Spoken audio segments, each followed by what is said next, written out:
What is up guys? We are back again for another video. So for today's video guys, magre-review ulit tayo ng bike. So hindi ko na patatagalin pa guys. Let's see this bike in 3, 2, 1. Yun guys, ang XSR 700 2020 model. So hindi ko pa siya nilalabas sa garahe guys. Gusto ko kasi sana ipakita muna sa inyo yung dalawa niyang kapatid. Ayun, si Kuya at si Bunso. So konting kaalaman lang guys sa family ng XSR. Siya yung pangalawa sa magkakapatid. So ayun guys, kung makikita nyo, quick comparison lang din to. Si XSR 155 ay si Bunso, single cylinder. Yan, isa lang yung tambutso na dyan na pinanggagalingan niya dyan. Tapos si XSR 700, ito yung pangalawa, 2 cylinder, dalawa. Then si XSR 900 naman is 3 cylinder. So, ayun guys, no? Ito ang XSR 700 2020 model. So, kung makikita nyo, pag sinabing XSR, pare-pareho lang din sila ng forma, pati sa tangke. Ganyan yung forma nila. And then, sa taillight, pare-pareho yung bilog. So, pag-usapan natin ang engine nito. So, starting sa XSR 700 and 900, cross-plane engine na sila. So kung makikita nyo dito sa 700 is CP2 cross-plane inline 2, kaya 2. So sa XSR 900 CP3 cross-plane 3 cylinder. So wala naman na silang 1000cc, yun na yung mga inline 4. So usually makikita nyo na yun sa MT series and R series. Yun na ang MT10 cross-plane 4, CP4 yun. Then yung R1 is CP4 din, cross-plane 4, inline 4. So makikita nyo rin yun sa iba kong vlog, yung tunog ng MT10 crossplane engine inline 4. So kung makikita nyo dito, hazard lang meron siya, engine switch.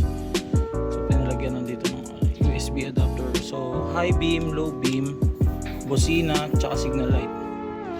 Ito yung pass-through ng ilaw. So kung makikita nyo, basically wala siyang power modes, wala din siyang cruise control, traction control. So, ito yung mga kategory na tinatawag na raw bike. Parang Z1000 or raw bike ang tawag doon. Pag wala siyang mga technology like cruise control, power modes, and traction control. So, doon ka na mapipilitan guys mag-upgrade sa XSR 900 dahil meron siyang power modes and traction control. So, basically, ang baon ng XSR 700 is ABS. By the way guys, ang XSR 155 nga pala is wala pang ABS.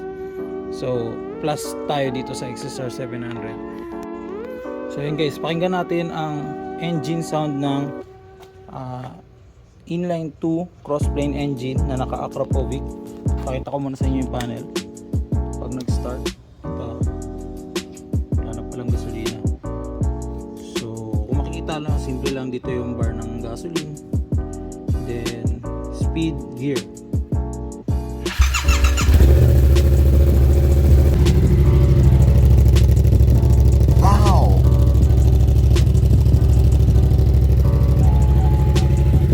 By the way guys, ang engine na to guys is same na same sa engine ng R7 and MT-07. So yun guys, so sa Yamaha, sa kategory nila ng R series, MT series and XSR series is pare-pareho siya ng engine, depende sa kategory. For example dun sa 155 nila yung R15, MT-15, XSR 155. And dito naman sa 700cc nila guys, dito yung MT-07, XSR 700 and R7, yung bago nilang labas. So yun, tinanggal na nila yung R6 nila para dumiretso na sa linya yung kategory nila sa XSR, sa R series and MT series. So yun, test ride natin. Yun guys, magsha-shoutout muna tayo. So unahin natin dito sa tank bag. Shoutout nga pala kay Sir Lay, thank you sa tank bag. Saktong sakto siya dito sa XSR 700. Bali galing to sa XSR 900 niya. Tapos sakto din, fitted din pala siya sa kahit anong tank bag, basta merong ganun yung adapter. Then dito, thank you for the gloves, Engineer Jen James. Then shoutout sa nakuhaan ko ng bike na to sa murang halaga kay Sir Albert Alvis. Thank you for the bike, sobrang solid nito. So ayun, bike review natin. Ayos to, parang sandalan din pala yung tank bag dito sa ano. Hindi siya nakakairita pero okay siya, parang sandalan mo. So yun, sa sitting position nito medyo mataas din siya, pero mas mataas siya ng konti sa XSR 155, pero goods na goods naman, manageable din siyang i-drive. Uy, ang lakas, grabe. Start natin, let's go, test ride natin. Ang lakas ng tunog pala na ito. So pag gawa ko to, big bike na yung feeling pag i-drive siya. Dito tayo sa kaliwa para ma-test ride natin siya kung traffic. Lakas!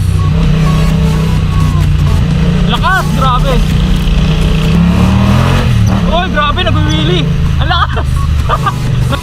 Hindi mo siya pwedeng maliitin. Grabe! Lakas! Oh, naiwan yung katawan ko.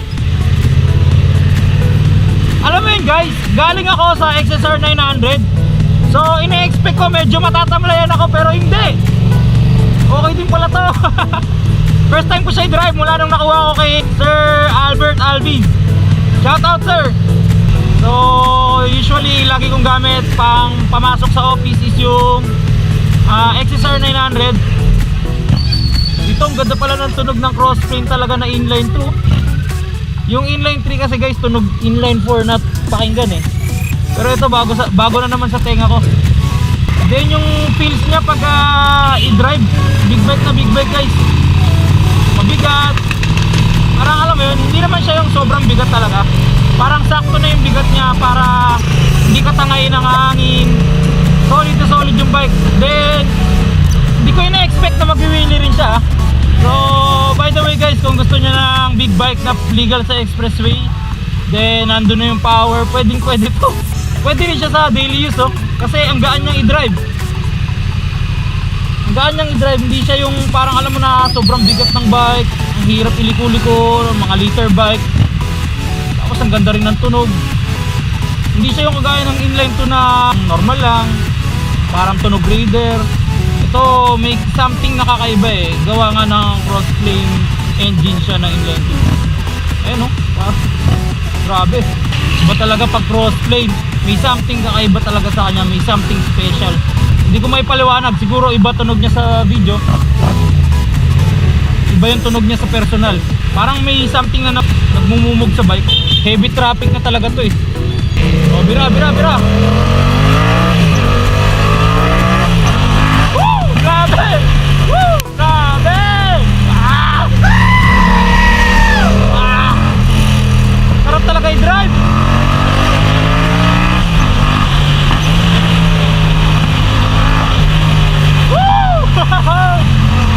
Grabe. Mira. Oy, nalula ako.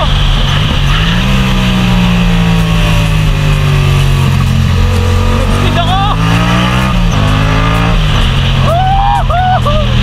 Grabe.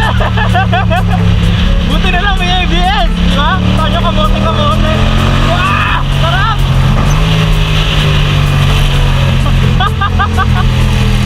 Happy kid. Parang gamay mo na kasi kapag ano eh, galing ka sa higher displacement, bigla kang bumaba, gamay mo na yung mga lower CC. Pero akala ko matatamlayan ka, hindi ka matatamlayan eh. Woo! Grabe! Alam nyo kung di ko in-engine brake yung kanina, bangga na ako doon eh. Kaya talaga engine brake is the key. Sarap talaga paghataw sa big bike kasi mainit yung big bike. So pag umataw ka, nalalamigan yung bike, nalalamigan ka din. So sa XSR series guys, wala pang 1000 series yung crossplane 4.